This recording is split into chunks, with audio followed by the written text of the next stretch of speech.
Bueno, vamos a conversar con Ricardo López Murphy, que es un hombre de vasta trayectoria, tanto en la economía como en la política, por lo tanto, juega un poco la presentación, pero no viene de más refrescar algunos conceptos. Este, Ricardo es un hombre que ha, digamos, se licenció en economía en la Universidad de La Plata, eh, después ha sido, digamos, ha obtenido un posgrado en la Universidad de Chicago, en los Estados Unidos, ha sido consultor del Banco Interamericano de Desarrollo, del Banco Mundial, del Fondo Monetario Internacional, economista jefe de FIEL, que es uno de los principales centros de estudio y análisis económico de la Argentina. En fin, tiene todos los títulos económicos sabidos y por haber. Eh, en política se inició muy joven en el Partido Radical, al cual pertenecía a su familia, a su padre, ya viene de ámbito familiar. Su segundo nombre, Hipólito, lo dice todo. Eh, Participó de Franja Morada en la Universidad de La Plata, en la Facultad de Ciencias Económicas, mientras cursaba esa carrera. Fue presidente del Centro de Estudiantes, quiere decir que de muy joven se involucró en la cosa política. Y después, ya en su madurez, ha participado en una serie de, no solo del Partido Radical, llegó, digamos, a participar del gobierno de Fernando de la Rúa como ministro de Defensa primero, después de Infraestructura y Economía. Allí planteó un plan digamos, que trataba de estabilizar el sistema de convertibilidad que ya estaba abollado, digamos. Eh, Hubo una fuerte resistencia, sobre todo por parte de los estudiantes universitarios, y el plan cayó en poco menos de 2 semanas. Quizás fue una oportunidad de estabilizar la economía argentina, pero bueno, esto es tiempo pasado. Hoy estamos en tiempo presente. Fue candidato presidencial después digamos, abrirse del Partido Radical en el 2003. Logró el tercer puesto con algo más del 16% por detrás de Carlos Menem, que había obtenido el 24%, y Néstor Kirchner, que obtuvo el 22%, y finalmente, como se bajó Carlos Menem, quedó como presidente de la República y dio inicio al ciclo caracterizado como el kirchnerismo, seguido después por 2 turnos presidenciales por su mujer, Cristina Fernández de Kirchner. Bueno, pero como López Murphy es un armador político, él armó después varios partidos políticos, el último Convergencia Federal, eh, hoy está de nuevo en el terreno, en la arena política, intentando armar algo, habida cuenta de la situación desastrosa del país, entiende que es necesario ofrecer una alternativa. Y esto es lo que da origen a esta charla, que vamos a dividir en dos partes. La primera, vamos a hablar un poco de la situación económica y después vamos a entrar en el terreno político, en las propuestas que tiene para hacer en el plano político. En el terreno económico diría que deberíamos empezar, Ricardo, eh, por un diagnóstico tuyo de la situación económica, que a mi juicio es una de las más graves que a mí me ha tocado ver en mis 50 años de periodismo, donde mi bautismo de fuego fue el Rodrigazo en 1975, y de allí para acá hemos ido a los tumbos cada vez peor y con una base de sustentación menor. Yo recuerdo que en una época se decía que en la Argentina la naturaleza reconstruía de noche lo que los argentinos destruíamos durante el día, y también había otro lugar común que era que con una buena cosecha, digamos, se solucionaban los problemas económicos de la Argentina. Esto ha dejado de ser verdad a todas luces. La naturaleza ya no reconstruye lo que los argentinos destruimos durante el día, y tampoco basta una buena cosecha para salir del paso. Tenemos problemas sistémicos muy graves, problemas macroeconómicos de una dimensión, yo creo que desconocida, porque en la acumulación de los fracasos el problema ha sido cada vez mayor. Por eso te pido un diagnóstico al partir del cual podemos empezar esta conversación. Disculpas por lo largo que se ha hecho la presentación, pero me parece que correspondía recordar tu trayectoria, que ha sido muy importante, y sobre todo tu propuesta hacia el futuro, que es lo que nos vas a decir ahora. Sí, no, estuvo bien y yo creo que está bien ubicarnos y ponernos en una perspectiva adecuada. Me parece que ha sido muy, muy feliz la introducción. Yo diría que se conjugan en este momento en la economía tres problemas. Un problema estructural que lo planteaste muy bien, que es desde el año 74 la economía prácticamente no crece en ingreso per cápita, crece 0,1, 0,2, o sea, una larga decadencia, una pérdida relativa respecto a otros países. Yo siempre digo que si entre 1974 y 2019 hubiéramos crecido como Chile, tendríamos un ingreso per cápita más alto que el de Australia. Es decir, la Argentina a comienzos de los 70 no tenía los problemas que luego fue desarrollando por una conjunción de circunstancias muy delicadas que quizás una buena baliza sea el Rodrigazo, porque ahí se desató una mega inflación que fue muy difícil controlar y que hizo un daño inmenso. Es decir, una mega inflación, yo digo para ir aclarando los conceptos, yo digo que uno puede tener alta inflación cuando es 30, 35%, tiene una mega inflación cuando es de 3 dígitos, en general el primero no es la unidad, como tuvimos a lo largo de 14 años, del 75 al 89, y luego tiene las hiperinflaciones, cuando las inflaciones son más del 50% mensual, o estamos hablando de miles por ciento. Yo creo que en esa desorganización que produce Rodrigazo y toda la complejísima situación que arribó después, producto en parte de la combinación de algo parecido a lo de ahora, es decir, ¿qué fue lo que sucedió en el Rodrigazo? Cambiaron las circunstancias internacionales muy negativamente, de precios espectaculares cayeron fuertemente, y había un gobierno populista que había hecho un aumento del gasto y del déficit enorme. Cuando las circunstancias externas se dieron vuelta, la crisis que tuvimos fue espantosa, y la forma de enfrentar la crisis o de no enfrentarla fue justamente que la tasa de inflación se fuera de madre, que es uno de los riesgos que yo creo que tenemos en este momento. Entonces esa cuestión estructural está ahí. Durante muchos años el liderazgo político argentino, tú citabas lo de la baliza de marzo del 2001. Bueno, ahí hay un intento de poner en caja el Estado de la forma que había que ponerlo. En general hubo una gran reticencia a reconocer los problemas, problemas de bajo crecimiento, de baja inversión, de baja productividad, y tratar de lidiar con esos problemas simplemente jubilando a la gente joven y nombrando empleados públicos. Por eso hemos llegado a una explosión del empleo público y a una explosión del sistema jubilatorio. O sea, cuando yo era ministro había alrededor de 4 millones de jubilados, hay 10 millones de jubilados, había 2 millones de empleados públicos, hay 4 millones de empleados públicos. O sea, se ha creado una situación muy particular, muy, muy compleja. O sea, nosotros gastamos, como el resto de Latinoamérica, 6-7 puntos del producto en salarios. El sector público gastamos 12. Y gastamos 5 o 6 puntos en jubilaciones, gastamos 13. Ahí está el corazón de una crisis estructural que se ha formado muy delicada. El segundo fenómeno que está sobre esta circunstancia es que hace 10, 12 años, con la explosión del gasto, que como el mismo gobierno reconoce, ocurrió entre 2006 y 2015,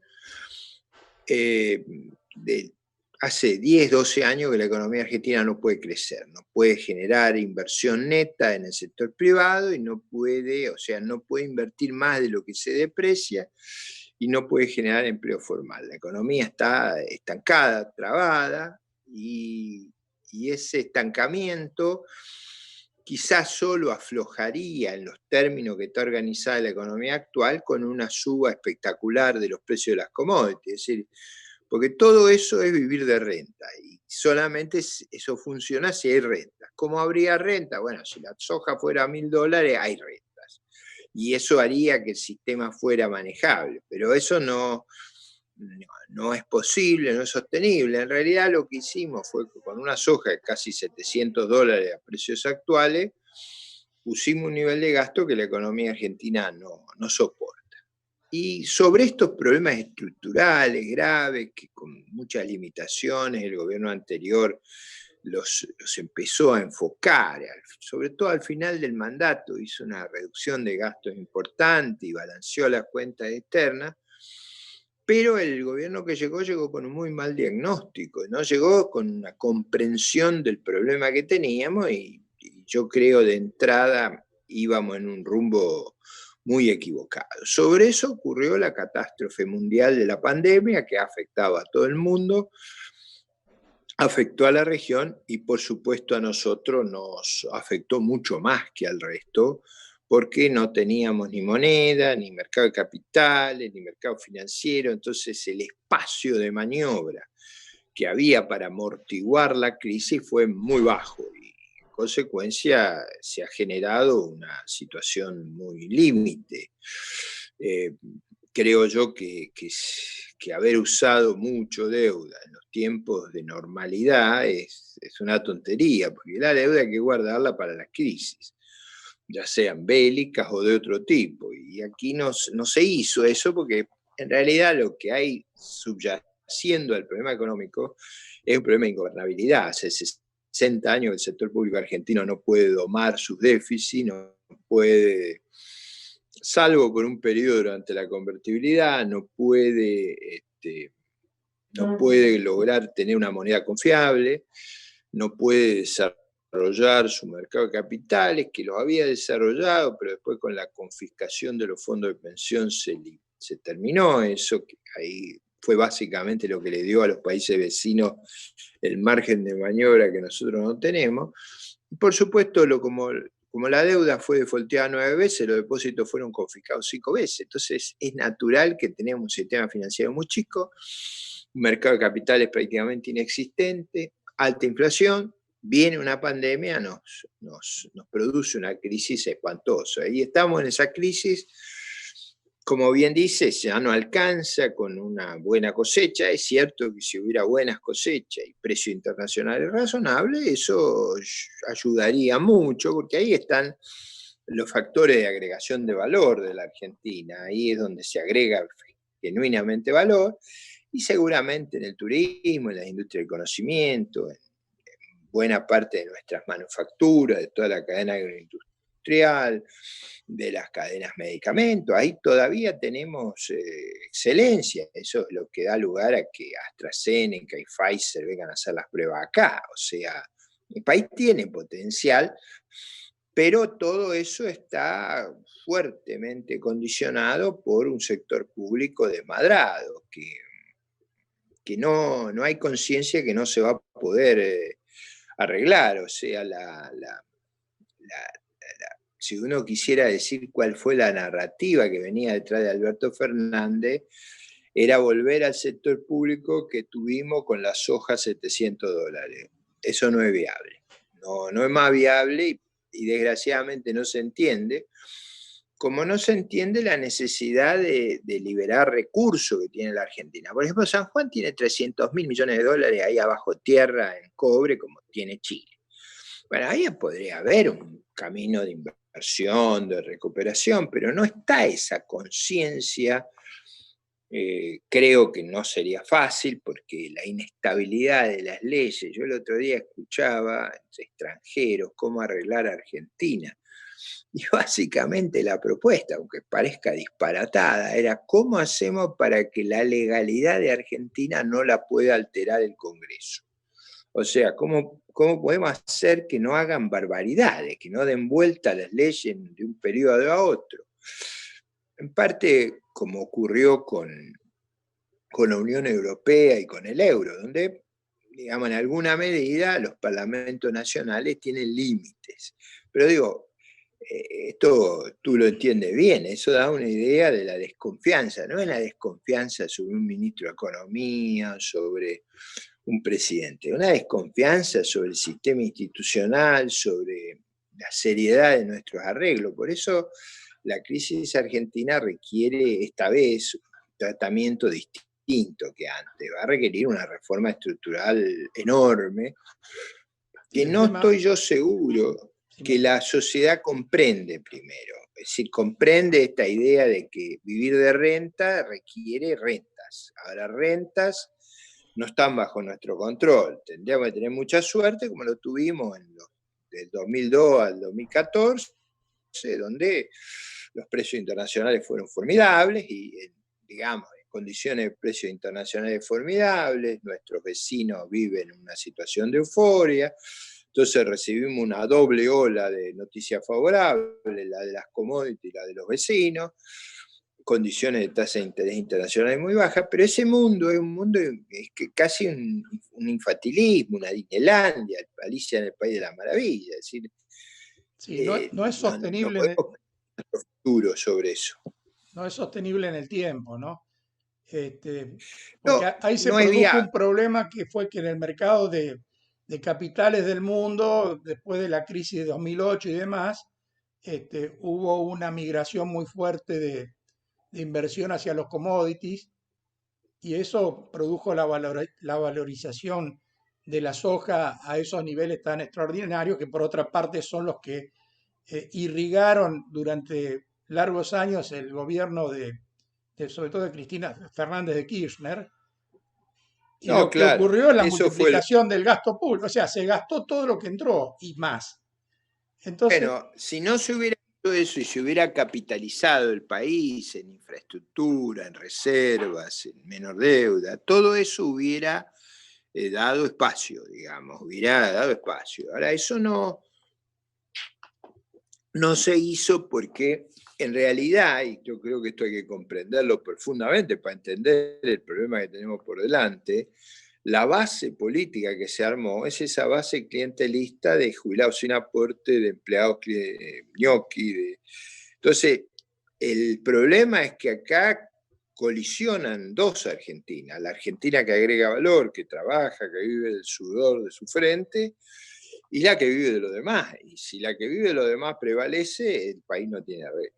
sí, yo diría que con un agregado, que aquellos que quieren trabajar, que están dispuestos a tomar riesgos, a invertir el poco capital que tienen para tratar de salir adelante, tratar de innovar, por ejemplo, se encuentran con estas más de 60.000 regulaciones que la Argentina ha fabricado y que son de alguna manera una máquina de impedir. O sea, lo primero que surge cuando un nuevo rubro de actividad aparece en el escenario económico es el Congreso buscando de qué modo se puede crear un nuevo impuesto, un nuevo tributo sobre esa actividad que quieren hacer. O sea, no se dejan hacer nada.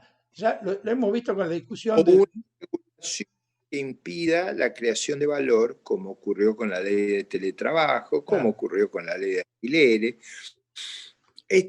Son errores que ya cometimos, no son errores nuevos, son errores que ya cometimos. Y está todo metado con esa mentalidad distribucionista de que es el poder político, la oligarquía política la que le va a determinar a cada uno cómo le va en esta vida, no su mérito, su esfuerzo, su capacidad innovativa, sino el vínculo con la oligarquía política. Y eso ha generado una patología muy profunda que quizás se ve con la famosa expresión del senador Caserío por Córdoba, cuando al comienzo de la pandemia dice, bueno, ¿qué contribución van a hacer ustedes? Yo dice, no, no, nosotros vivimos de los demás, sí, nosotros no vamos a hacer nada. sí, Digo, porque el caso de Caserío fue impresionante digamos, por su sinceridad, por su por su simpleza. descaro, ¿no? Pero, Por su claro, simpleza pero no es una cosa se menor, o autoimputó, sea, digamos, en su simpleza. claro, pero eso no es una cosa menor, porque así es como se ve la oligarquía política, en este mecanismo que se ha distanciado de la sociedad con una narrativa, por supuesto, muy, muy, digamos, muy pseudo progresista o de atender a los más desvalidos, pero en realidad son ellos, o sea, y lo que es importante es el mecanismo de ellos. Quizá el caso más emblemático es Cristina. Cristina es una fortuna caminando. Cuando uno ve los anillos, los collares, los relojes, todo es una fortuna caminando. Ahora, su argumento, y yo me recuerdo cuando fue presidenta, nunca le vi repetir el atuendo, digo, para recordar el tema. Sin embargo, esa narrativa que apela al resentimiento, al enfrentamiento, a la grieta, a la discordia, y no al esfuerzo individual, es muy importante. El énfasis de ella contra la meritocracia, contra el mérito, el esfuerzo, el ahorro, la creatividad, pero digo, no es una cosa hecha en broma, es esencialmente una batalla cultural. Yo diría secundariamente una batalla política electoral. Es esencialmente una batalla por valores, por concepciones, que tiene un segundo espacio que es el espacio político electoral. Pero ahí está. Y si uno quiere ver qué es Cristina, tiene que ir a Santa Cruz. Santa Cruz es una provincia riquísima en recursos naturales, destrozada por la ineptitud, por la irresponsabilidad, pero también es cierto, hegemónica e indesafiable su poder político. Y este es el riesgo que corremos en la Argentina, que se construye una hegemonía no desafiable, muy decadente, como ha sido la cubana, como ha sido la venezolana, como ha sido Zimbabue. Yo, por ejemplo, una cosa que me ha impresionado mucho en mi recorrida, yo todos estos años he estado recorriendo fuertemente el país, dando conferencias, y yo nunca abandoné la política arquitectónica, de la lucha de las ideas, más la acentué. Lo que dejé por un tiempo fue la política agonal electoral. Pero en esas recorridas, te quiero hacer el comentario que a mí más me impresionó. La gente ignoraba lo que había pasado en Cuba. Cuba era 5 veces dominicana, hoy es 5/6 de dominicana. O sea, Fidel y Raúl le han hecho perder a los cubanos 5/6 de su nivel de vida. Ese es el retraso. El mismo ministro de Hacienda hoy de Cuba, Alejandro Gil, dice que el sistema no aguanta más, que está absolutamente quebrado. Es decir, la conciencia de todas estas ideas, bueno, el desastre de Venezuela y el de Zimbabue, que fueron también países gobernados por esa concepción de esa oligarquía política que arguye, que distribuye, pero en el fondo lleva a los países al colapso. Y bueno, contra esa cuestión cultural enfrentamos. Si eso está claro, la política es fácil. Bueno, yo creo que efectivamente ese es el problema que se enfrenta la Argentina en estos días. Se ha naturalizado, todos estos absurdos han sido naturalizados. O sea, a mí me cuesta entender que haya gente que siga proponiendo el modelo cubano o el modelo venezolano, cuyos resultados están a la vista de todo el mundo, porque hoy ya no hay misterios.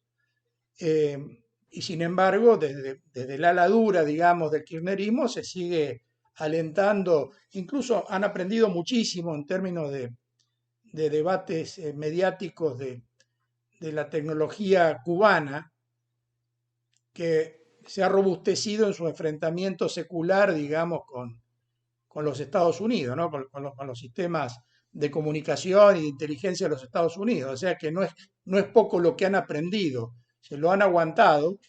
Ellos transfirieron a los venezolanos y a través de Venezuela ha llegado a la Argentina y se visualiza mucho en estos intercambios con el periodismo crítico, por ejemplo, donde ellos siempre terminan levantando la apuesta y acusando a sus críticos de cosas peores de las que se los acusa a ellos, ¿no? Es como un sistema de levantar permanentemente la apuesta y que en realidad termina embarullando todo y poniéndonos a todos, digamos, revolcándonos en el mismo barro. Con lo cual se traslada a la sociedad también una idea de que todo es una porquería, de que nada vale la pena, de que no hay ilusión de futuro, etcétera, etcétera.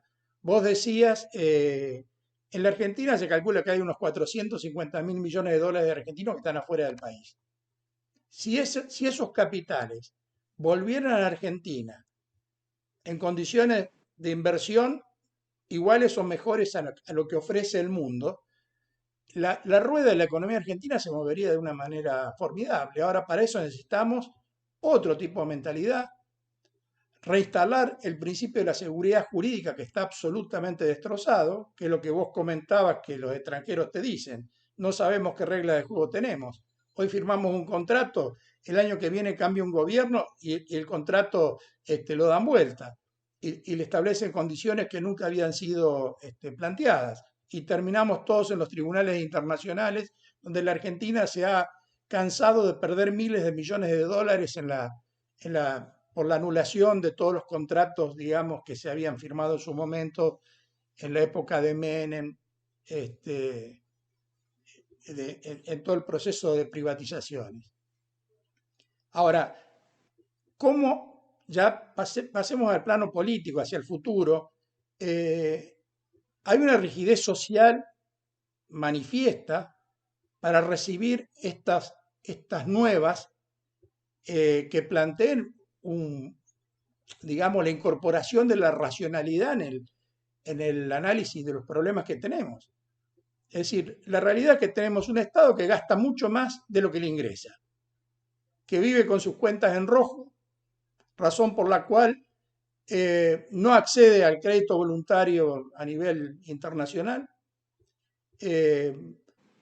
y hace que la gente que consigue acumular capital lo saque porque no ve posibilidades de inversión en la Argentina, porque el cambio de reglas de juego es permanente y lo que puede parecer un buen negocio en un momento se convierte en un desastre al momento siguiente. Entonces, ¿qué ideas tenés vos para romper este cerco de hierro que tenemos y que nos impide cualquier alternativa de crecimiento? Tanto que la parálisis lleva ya desde, yo diría que de 2008 hasta ahora estamos paralizados en términos económicos. Absolutamente.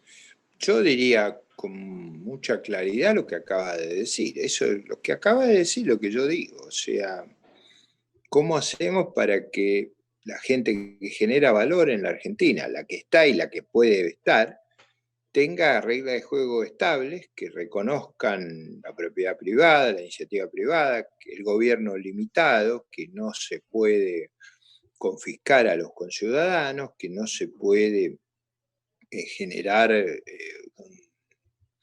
digamos, un pesimismo atroz sobre nuestro futuro que haga que la única actitud lógica sea escaparse o invertir fuera del país.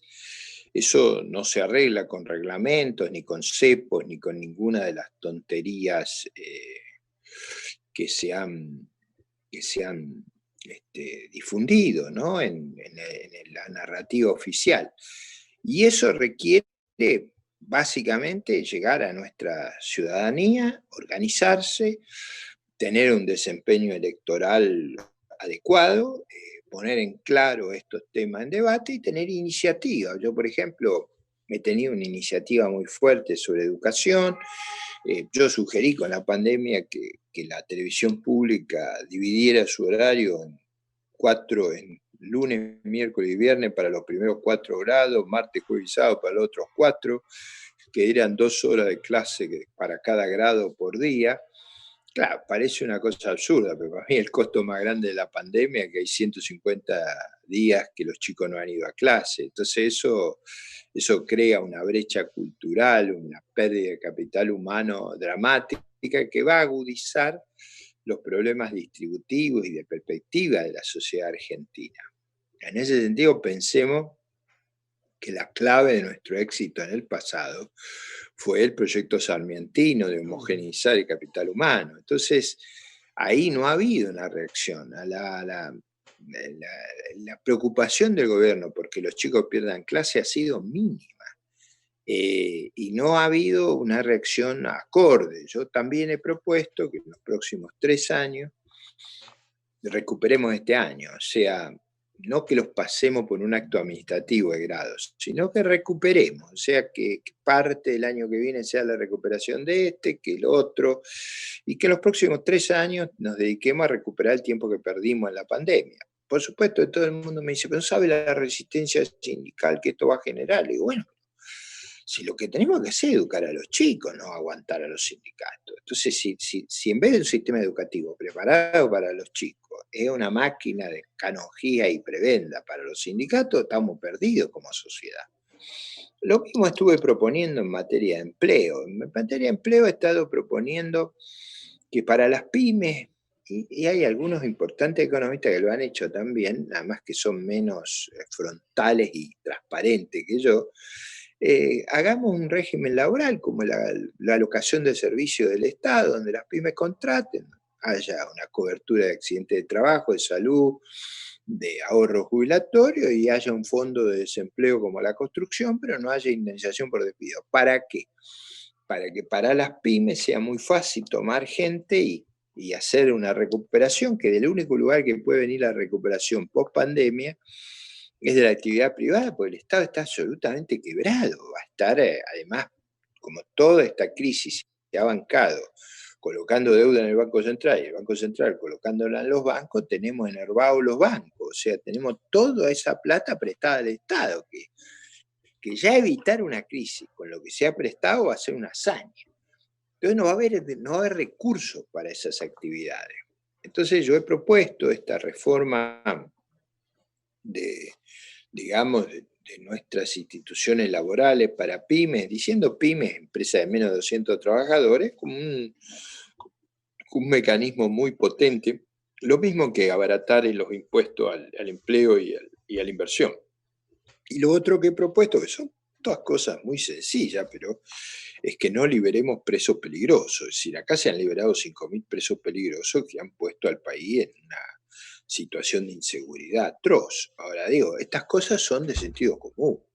Tú las entiendes perfectamente, son medidas muy simples. Bueno, con ese lenguaje, con esa propuesta vamos a ir a buscar el respaldo de la ciudadanía. ¿Lo tendremos? Eso no lo sé.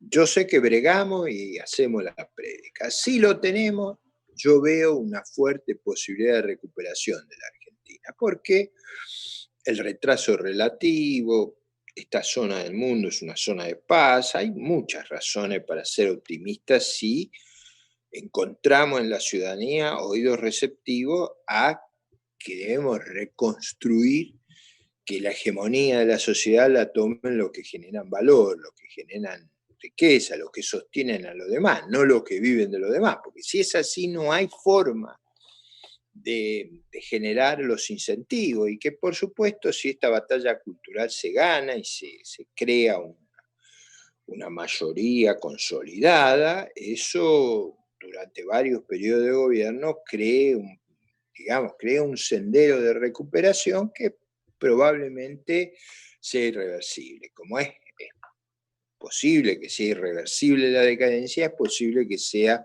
la prosperidad irreversible, pero eso hay que cambiar el eje del poder. Bueno, Si el eje del poder en los CAI, en la Cámara, perdido. De hecho, nuestra prosperidad en su momento fue reversible. O sea que el país que más creció en el mundo durante 70 años, en los siguientes 70 años se derrumbó a lugares que eran inconcebibles. Bueno, pero Esto muestra justamente porque la reversibilidad de los procesos, ¿no? adoptó reglas que fueron muy ineficaces, muy poco lúcidas. Adoptó esas reglas de atajos, de oportunismo, que hicieron mucho daño. Convengamos que el daño fue de un orden menor entre el 45 y el 74 y fue terrible del 74 en adelante porque ahí ya las circunstancias internacionales no permitieron los errores que habíamos cometido 30 años antes. O sea, los errores de la Segunda Guerra Mundial hasta el 74, que fueron muy serios, no generaron el retraso que se generaría con la locura populista del 73-74 y con el impacto devastador de la mega inflación. Y bueno, por ejemplo, cuando yo era joven, esto revela a mí, tengo 69 años, pero ahí hasta el 73, 74 la gente no compraba dólares, no estaba esa conciencia porque nunca la inflación había sido tan terrible como fue en el año 75. Cuando hubo una inflación de 3 dígitos, los cuales el primero no era la unidad, esa altísima inflación obligó a desarrollar una tecnología que fue la de comprar divisas extranjeras. Y ahí empezó un proceso brutal de cobertura y eso obviamente uno no cambia la regla de juego y es gratis. Cuando cambia la regla de juego, el proceso de retroalimentación de ese cambio es brutal y fue muy importante. Bueno, yo creo que tu pensamiento está claro.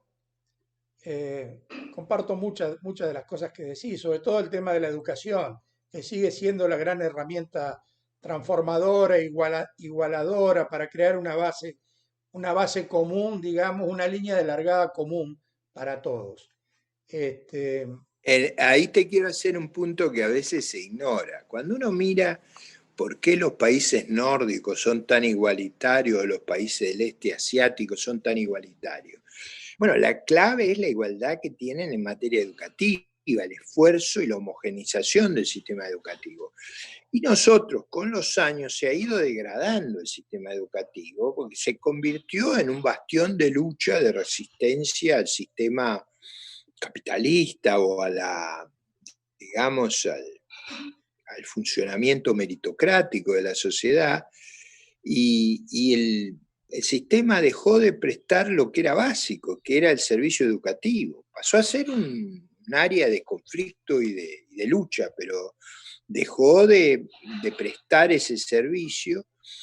Y eso es muy importante. Nosotros necesitamos volver a la educación como tarea principal, y esa tarea principal tiene que poder ser medida. Por ejemplo, en la Argentina hay leyes que impiden que se conozcan los resultados. Pero básicamente, es como yo armar una sociedad anónima y te dijera, el balance y el cuadro de pérdida y ganancia es secreto, a los socios. Digamos, no puede ser, está en la lo, naturaleza de las lo- cosas que eso lo se tiene que curioso, poder. Ricardo, es que el argentino, por ejemplo, es muy exigente en el terreno del deporte. Al seleccionado nacional de fútbol, por ejemplo, se le pide mérito, se le pide entrega, se le pide corazón, se le pide técnica, y no se le perdonan errores. Eh, Ahora, con relación a lo que vos decís del tema de la educación, bueno, ahí dale que va, se perdona todo, incluso se pasa de cursos sin haber conseguido la promoción adecuada, sin haber pasado los niveles de aprendizaje que son requeridos para poder pasar de un ciclo a otro. Eh, y por otra parte, lo que hay que revisar son los programas educativos, no solamente la cantidad de días de clases, porque ante un mundo que ha cambiado de una manera vertiginosa en todos sus parámetros, sociales, de crecimiento, culturales, seguir con programas viejos es estar enseñando el pasado, y además, sobre todo, con esta idea de que la educación sindical se ha puesto por encima del eje y sentido de la educación, que es la transferencia de conocimientos a los niños y adolescentes y jóvenes para que en una progresión queden habilitados para acceder al empleo y poder desarrollar sus propios caminos de vida. Esto está roto. Pero cosa, en los convenios con los institutos penitenciarios se ha firmado un convenio con la Universidad de la Madre de Plaza de Mayo para que los adoctrinen ideológicamente, cuando lo que uno necesita en los detenidos es que reciban formación en arte, oficio, en profesiones que le permitan reinsertarse en la sociedad, no convertirse en fanático ideológico. Pero estas cosas pasan. Bueno, Digamos, lo que hay porque que hacer, hay toda lo una que hay que teorización acerca de que en la cárcel se pueden encontrar, eh, digamos, material humano, recurso humano adecuado para la guerra revolucionaria. Esto es una idea que da vueltas. Yo no creo que eso alcance a aprender porque en general el delincuente es terriblemente individualista, o sea, lo que busca es lograr un beneficio para sí mismo. No piensan en términos de sociedad, por eso la agreden de manera permanente. Pero bueno, son teorizaciones como diciendo, si podemos manejar el crimen es una buena fuerza de choque, si lo favorecemos con estas sueltas, con reglas flexibles y demás, podemos conseguir como contrapartida, digamos, que nos ofrezcan su fuerza de choque cuando sea necesario. Son teorizaciones. Yo no creo que esto vaya a evolucionar más allá del plano teórico. De todas maneras lo hemos visto ahora con esta suelta de, algunos hablan de No, claro. entre 5.000 y 7.000 presos. Al principio dijeron que iban a ser 700 y ahora todos nos enteramos que siguieron largando incluso después de que se dijera que había marcha atrás en el proyecto ese que se promovió incluso desde las propias instituciones del Estado, secretarías dependientes de la Presidencia de la Nación, lo cual lo hace mucho más grave. Pero vamos hacia el futuro, Ricardo. ¿Por qué no nos explicas un poco cómo estás armando esta propuesta política con vistas a las elecciones legislativas del año que viene, que supongo que será el primer ensayo con Bueno, vistas deberá luego? ser. ¿Eh? Si no damos la talla ahí, no la vamos a dar más. Bueno, ¿cómo estás armando Vamos a tener, tu base ahí estamos política armando, nueva? en todo el país estamos armando un vehículo institucional para que pueda competir con estas ideas. Ese vehículo no pretende ser un vehículo aislado del resto de la sociedad, tiene su lógica en construir un gran frente de ideas afines, de elementos centristas, liberales, conservadores, que generen esta posibilidad de alternativa que yo creo es un camino valioso. Eso lo estamos intentando y se está organizando. Es verdad, con las limitaciones de la pandemia, vía Zoom, pero ayer, por ejemplo, en Corrientes inauguramos la junta organizadora y hablaron de todas las ciudades de Corrientes. Y lo que más me impresionó no es el esfuerzo de la junta organizadora, todo, sino los discursos que escuché de los liderazgos de cada una de las ciudades correntinas. Ahí hay una revolución cultural. Yo estaba muy orgulloso. O sea, yo escuché a mucha gente defender la libertad, la constitución, la iniciativa privada, el mérito, ganar el pan con el sudor de la frente, generar un entorno competitivo, saber que no podemos construir el futuro sobre la base de los privilegios y de los, digamos, favores de la oligarquía política. Y eso a mí me hace ser optimista. Veremos qué pasa el día que se abran las puertas, si todo lo que hemos juntado vía Zoom, vía digital, lo podemos poner en términos del sistema, digamos, del sistema político, podemos armar una fuerza política. Eso no lo sé y tampoco sé si vamos a encontrar oídos receptivos en fuerzas afines, porque claramente si no formamos un frente lo más amplio posible que tenga una incidencia electoral efectiva, no vamos a poder incidir en la opinión pública. Nosotros hemos dicho que vamos a competir en el 21 y vamos a converger en una gran coalición republicana en el 23. En el 21 un poco es que contemos los porotos que tiene cada uno. Hemos dicho también otra precisión que es importante: competir en el 21, converger en el 23 para terminar con el gobierno de los K y la Cámpora. Y hemos dicho también que, que, vamos a, que vamos a no competir en el sentido por afuera, sino ir a las PASO en las provincias que tienen elección de senadores, porque en el caso de los senadores lo que más nos interesa es que la oposición conserve esa ventaja que tiene, que le impide a la señora disfrutar de los 2/3 y destruir la institucionalidad argentina. Así que ese es un programa político muy pragmático y muy claro. Vamos al 21 con vehículos institucionales, esperamos constituir los frentes y tener incidencia electoral. Si somos capaces de eso, vamos a poder incidir en la sociedad argentina. En el caso de senadores, vamos a tratar de asegurar que los senadores sean de la oposición. Esa es una prioridad para nosotros, y en el 23 es una prioridad converger. Converger, por supuesto, desde nuestra perspectiva, con nuestras ideas, con nuestro programa, y no va a ser una convergencia, digamos, de entuertos políticos. Va a ser una convergencia con un programa en el cual el peso nuestro en el programa dependerá esencialmente de cómo nos vaya en el 21. Si nos va muy bien en el 21, vamos a ser una fuerza muy decisiva en la conformación del programa. Si no nos va bien, seremos una fuerza secundaria. Es el plan político. Bueno, quedó muy claro. Este, creo que se nos agota el tiempo de transmisión. Ha sido un gusto hablar contigo. Eh, seguir manteniendo la iniciativa, eh, casi pisando los 70 años, es un mérito importante. Quiere decir que hay allí un espíritu político de construir un país que se nos ha ido de las manos, que vive en rojo con un nivel de pobreza del 50% que es escandaloso, pero que tiene que ver con el fenómeno de acumulación de errores de la Argentina a lo largo de tiempo y la rigidez de la Argentina para cambiar frente a un mundo que cambia permanentemente.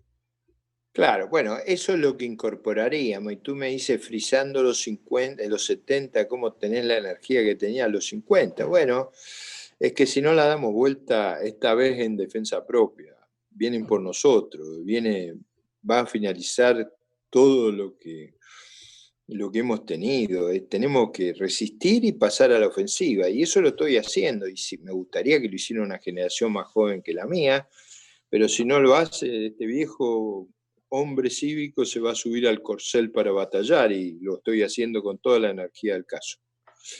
Bueno, creo que es una buena noticia para la sociedad argentina saber que se abren nuevas alternativas para poder seguirlas, para verlas, para escucharlas, para valorar y reflexionar sobre las palabras y los propósitos enunciados y, en definitiva, poder eh, tener una participación más activa en las elecciones del año que viene, que yo creo que van a ser muy intensas, porque hay mucha gente preocupada por el rumbo del país.